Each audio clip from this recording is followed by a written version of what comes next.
Eto merong comment po si Amparo Aaron. Sabi niya, si Riza ang ipalit kay Ping. Paano po ba paano ba kung pinipili kung sino yung uupo sa Blue Line? Magkakaroon muna ng majority party. Tapos yung majority party ang pipili ulit ng mga chairman ng mga committee, ng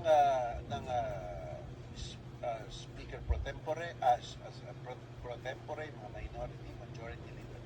Uulitin yan. Kasi ang majority ang mag-decide yan, hindi ang minority. Kaya dapat nasa majority pa rin sila Risa para talaga siya chairman ng Blue Ribbon Committee. At I'm sure kung maging untraditional itong mga, let's say itong mga minority ngayon naging majority, I'm sure hindi nila i-appoint si Risa. Of course.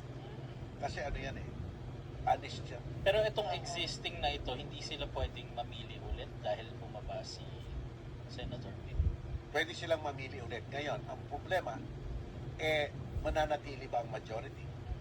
Diba? Mananatili ba ang majority? Kasi kahit na majority sila, baka ayaw nila.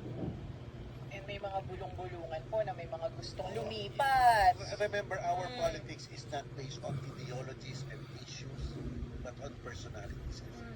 That's the sad part of Philippine politics. So, Pero ako, I'm hoping sana the likes of Senator Riza o kaya Pangilinan, Yes. yung maging leader. O, bigyan natin ng chance. Baka sakaling may mangyari kung sila naman yung maging leader ng committee.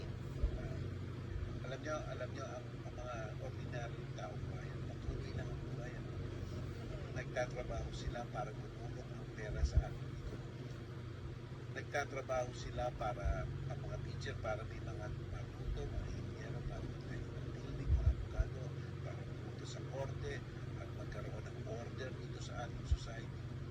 Ang nakakatawa yung mga nasa kongreso. Sila parang magulo. Sila parang hindi nakiki-cooperate para itaguyod ang katiwasayan ng bayan.